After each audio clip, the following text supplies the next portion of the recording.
Hola, mi nombre es Gonzalo Spelzini y en este video vamos a analizar un caso clínico relacionado a una enfermedad ligada al X recesiva.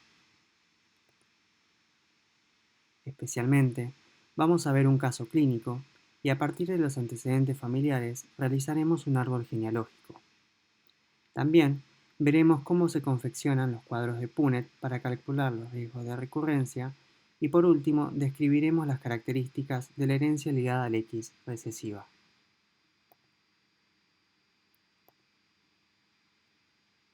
Este caso clínico se trata de un paciente lactante, Santiago, de 12 meses de edad, que ingresa a emergencia infantil con hemorragia oral.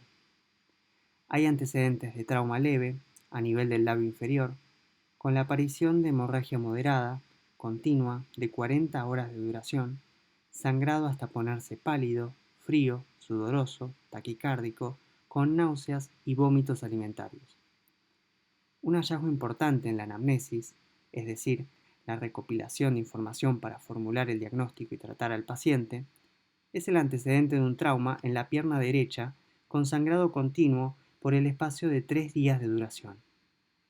Como antecedentes familiares, llama la atención que 2 de sus tíos maternos fallecen por hemorragias en medios rurales, uno por extracción de una pieza dentaria, otro por trauma moderadamente leve ante una lesión en el pie provocada por una pala. Podemos observar signos que se repiten en el paciente y sus familiares, que son los sangrados de larga duración. Debido a un cuadro de anemia agudo y el inicio de shock, se decide un internamiento de urgencia para su tratamiento inmediato con la aplicación de sangre fresca intravenosa. Una vez estabilizado el paciente, se le realizan exámenes de sangre para evaluar su coagulación. Se arriba así al diagnóstico de hemofilia. Este es un trastorno hemorrágico hereditario causado por una alteración en el gen que codifica el factor 8 o factor 9 de la coagulación. Se trata de una enfermedad con un patrón de herencia ligado al X recesivo.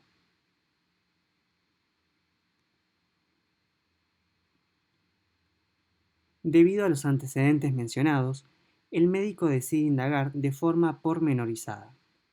Resulta útil seguir preguntando hasta donde pueda recordar, como mínimo 3 generaciones. La elaboración de un árbol genealógico nos permite identificar en muchos casos un patrón de herencia que va a ser de gran ayuda en la orientación diagnóstica de muchos pacientes. Para su interpretación, hay que tener en cuenta determinados factores que modifican la expresión clínica y transmisión de algunas enfermedades. Este interrogatorio permitió realizar el siguiente pedigree aquí ilustrado. Sabemos que la abuela materna del paciente tiene 2 hermanos y una hermana. La bisabuela materna falleció a los 78 años por cáncer de mama. El bisabuelo materno murió a los 65 años por hemorragia intracraneal tras un accidente automovilístico. La madre del paciente recuerda que tenía una movilidad reducida y esta la atribuía a que tenía sangre en las rodillas. Este es un signo de martrosis, característico de la hemofilia, donde hay presencia de sangre dentro de una cavidad articular por hemorragia sin lesión aparente. Es importante saber la causa de muerte y la edad al momento de fallecer, ya que puede relacionarse con la enfermedad. En este caso, la bisabuela falleció por una enfermedad no relacionada, mientras que el bisabuelo sí lo hizo.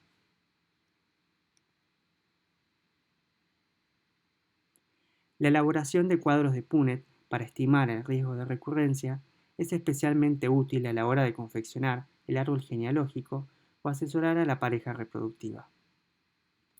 El tipo de apareamiento más común que involucra herencias ligadas al X recesivas es la combinación de una madre portadora y un padre sano. Para comprender el significado de la palabra portador, debemos recordar que cada individuo posee 2 copias de cada gen. Un portador es un individuo que tiene un cambio en una de esas 2 copias.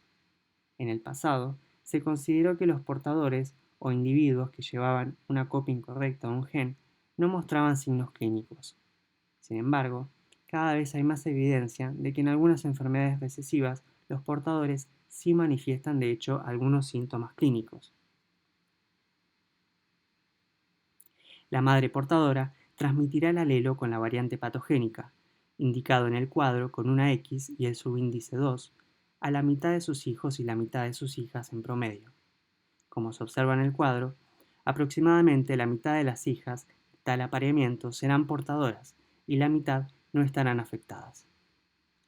La mitad de los hijos serán normales y la otra mitad en promedio estarán afectados. El otro tipo de apareamiento común es un padre afectado y una madre no afectada. Aquí, todos los hijos no deben verse afectados, porque el padre solo puede transmitirle sus cromosomas Y. Debido a que todas las hijas reciben uno de los cromosomas X del padre, todos serán heterocigotas y portadoras. Ninguno de los niños manifestará la enfermedad.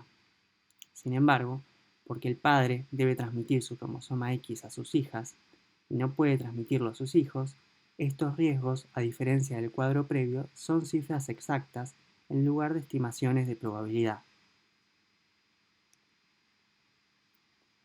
El siguiente esquema ilustra los mismos cuadros que estuvimos analizando, pero se observan los cromosomas sexuales y su segregación respectiva. En rojo están marcados los cromosomas que contienen la variante patogénica para la hemofilia.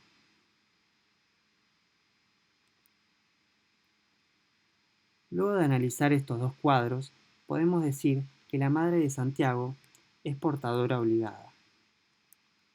Los portadores obligados son aquellos individuos que, de acuerdo al análisis de los antecedentes familiares, deben ser portadores de una mutación génica.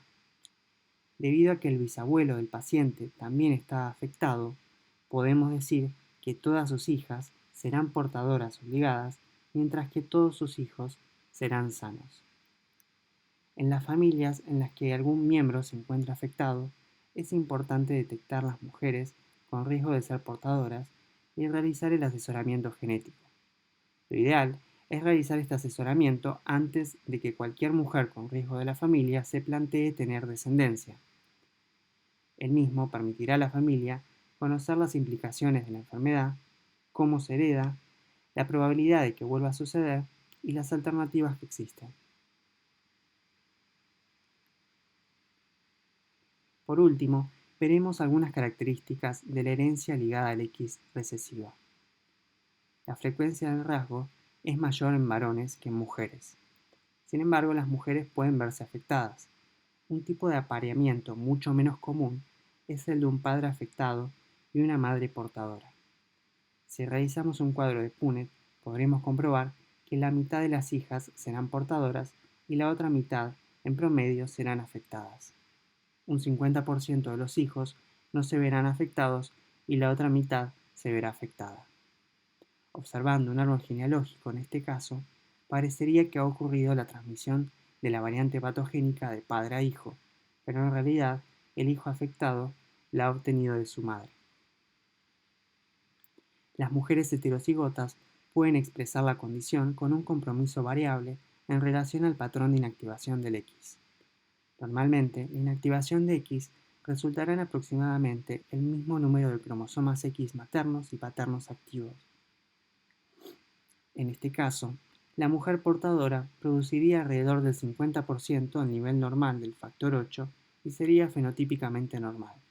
Sin embargo, debido a que la inactivación de X es un proceso aleatorio, a veces resulta en una mujer heterocigota en la que casi todos los cromosomas X activos resultan ser los que llevan la mutación que causa la enfermedad.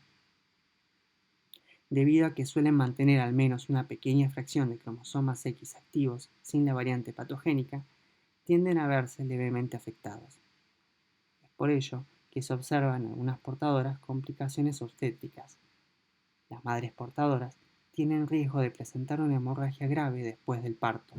Esto se debe a que los altos niveles del factor de la coagulación 8 durante el embarazo disminuyen después del parto. Es importante conocer el estado portador de las madres para una correcta prevención. Los varones afectados transmiten el gen mutado al 100% de sus hijas. No hay transmisión directa varón-varón.